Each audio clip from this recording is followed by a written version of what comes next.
Olá,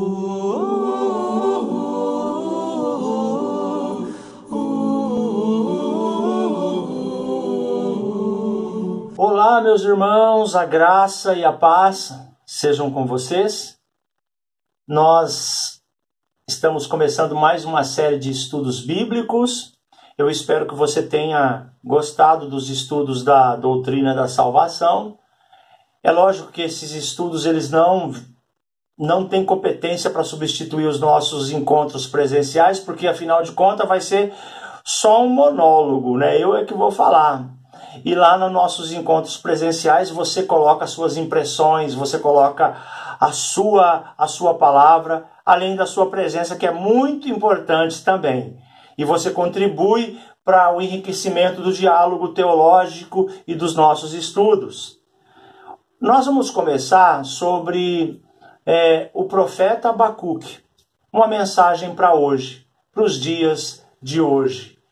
Meus amados, todo cristão luta com problemas e com questionamentos.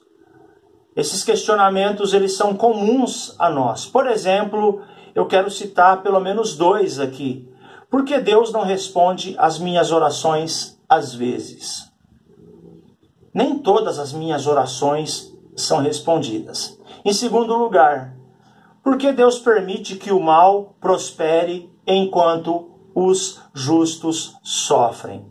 Por exemplo, na história recente nós tivemos aí a tragédia lá da cidade de Brumadinho. Onde é que estava Deus enquanto aquelas homens e mulheres que estavam no meio do seu trabalho foram completamente soterrados?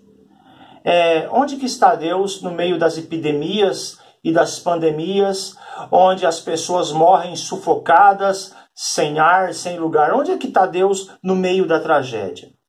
O profeta Abacuque ele vai enfrentar esse tipo de problema. É claro que no contexto dele, de milhares de anos atrás.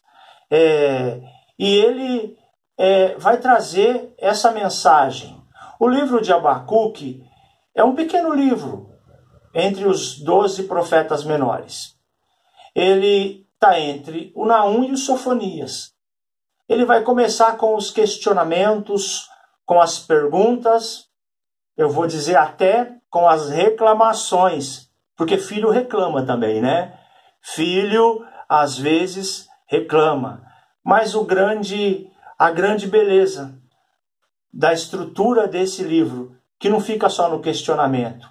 O livro termina com um lindo salmo de louvor. E eu espero que todos os nossos sofrimentos e os nossos questionamentos de agora, os seus questionamentos, os seus sofrimentos de agora, terminem num lindo salmo de adoração e de louvor a Deus. Então vamos lá? Abra aí no livro de Abacuque, capítulo 1. Nós estudaremos o problema do profeta. Olá, irmãos! Eu gosto muito do livro de Abacuque.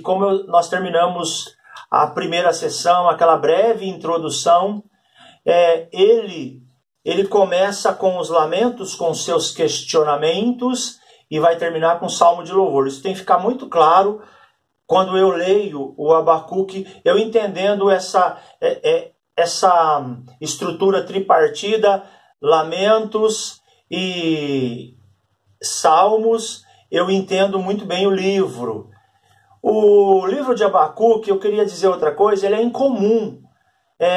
Que grande parte do livro fica entre um diálogo, um debate.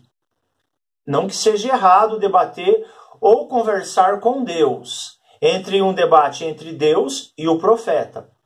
Isso com certeza não é a única vez que acontece na Bíblia. Nós temos o exemplo de Abraão defendendo Sodoma. O próprio Moisés, quando o povo peca, Senhor, não manda um anjo não tira a sua presença, vai o Senhor mesmo, tá ok? E Deus procurando homens que se colocam na brecha lá em Ezequiel, intercedendo ali pelo povo, tá ok? Mas em nenhum outro livro nós temos 3 capítulos de um diálogo tão intenso, tão visceral ou tão apaixonante com Deus. Algumas pessoas podem, assim, dizer que é impróprio ou inapropriado, não é bom discutir ou conversar com Deus.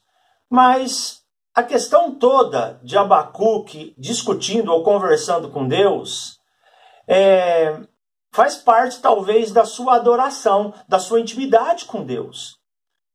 O maior problema que eu, pelo menos, acho, não é você perguntar a Deus, porque os meus filhos perguntam coisas para mim. Até quando, pai? Quando é que a gente vai terminar tal viagem? Né? A questão toda é que se a gente crê no Senhor e a gente tem uma atitude reverente e de adoração a Deus, é normal nós questionarmos e perguntarmos. E Deus pode revelar o segredo dele para os nossos ouvidos, como revelou para Abacuque. Deus revela para Abacuque. O livro conta sobre o fardo de Abacuque. E Deus revela, tá certo? Eu imagino, pelo menos é um conceito meu, como pastor, como alguém que está vendo ali, eu acredito que se eu tenho intimidade com Deus, Deus apresenta respostas às minhas mais profundas dúvidas, aos meus questionamentos. No caso de Abacuque aqui, no capítulo 1, do 1 ao 17, a gente vai ver um lamento argumentativo. A maioria dos livros proféticos, a grande maioria, começa com um julgamento na voz de Deus. Mas Abacuque começa com um lamento em sua própria voz. O homem falando com Deus. Talvez nós sejamos assim. Nos direcionando a Deus com voz de lamento, com voz de questionamento e de dúvida.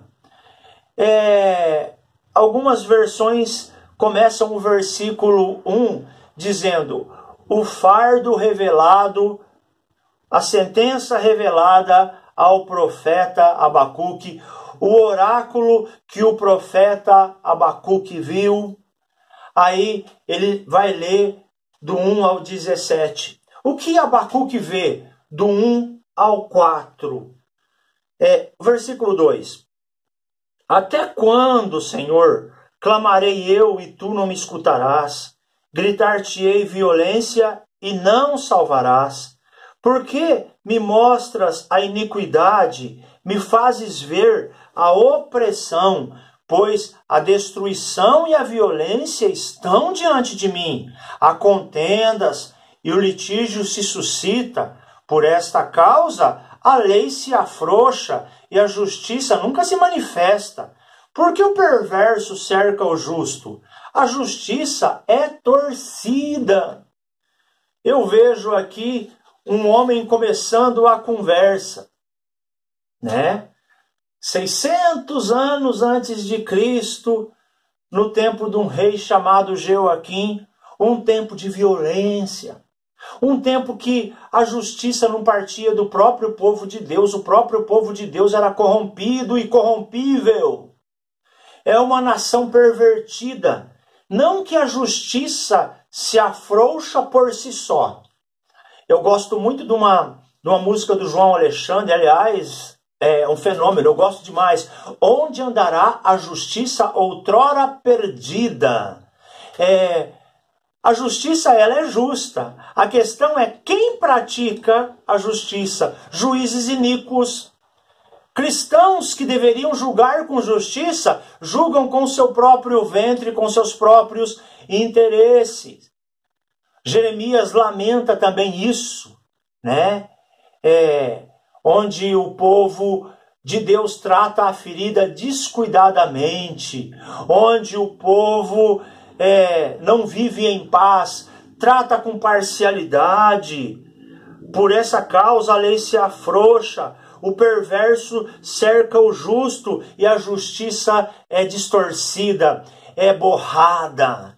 Parece muito comum no Brasil esse primeiro lamento aqui sobre Judá. Judá e Abacuque fica perturbado, ele fica atônito, né? Com o silêncio. Até quando, Deus? Quando eu falo até quando, quer dizer que antes eu já estava clamando. Então parece que esse clamor, esse grito na alma de Abacuque, ele não é algo de agora. Ele já é uma ferida antiga que sangra dentro do coração do profeta. E ele fica no versículo 1 e 2, triste, com um questionamento interno sobre o silêncio de Deus. As orações de Abacuque sobre a terrível violência na terra não eram respondidas. Os pecados de Judá eram patentes. A destruição, a violência, a discussão, luta, injustiça. Mas Deus responde, dos 5 ao 11, que Judá será punida. Quando eu leio aqui, vede entre as nações, e olhai maravilhados, e desvanecei, porque eu realizo em vossos dias obra tal que vós não crereis quando vos for contada. Pois eu suscito os caldeus, nação amarga, impetuosa, que marcham pela largura da terra, para apoderar-se de moradas que não são suas. Eles são pavorosos e terríveis, criam eles mesmos o seu direito e a sua dignidade. No versículo 11, então passam, como passa o vento, e seguem, fazem-se culpados esses cujo o poder é o seu Deus. Judá será punida por um outro chicote. Deus usa os babilônicos comandados pelo rei Nabucodonosor para uma grande invasão. A gente pode notar isso, que no ano 600 até 586, o Judá é escravizado pelos caldeus. Judá vai ser punida por um povo estranho. O rei será punido por um rei estranho. Deus vai usar um remédio muito amargo. É como se nós quiséssemos acabar com os ratos da nossa casa, colocando serpentes dentro da nossa própria casa. É como se nós quiséssemos acabar com a praga da nossa horta, plantando urtiga na nossa horta. Então, eu quero dizer para você que Judá não vai ficar sem castigo. Do 1 ao 11, há um lamento, os pecados de Judá. Mas aí há uma resposta. Judá vai ser punida por um povo estranho. Um rei que era arrogante, um povo que era impenitente, vão ser punidos por um povo de língua estranha, os caldeus.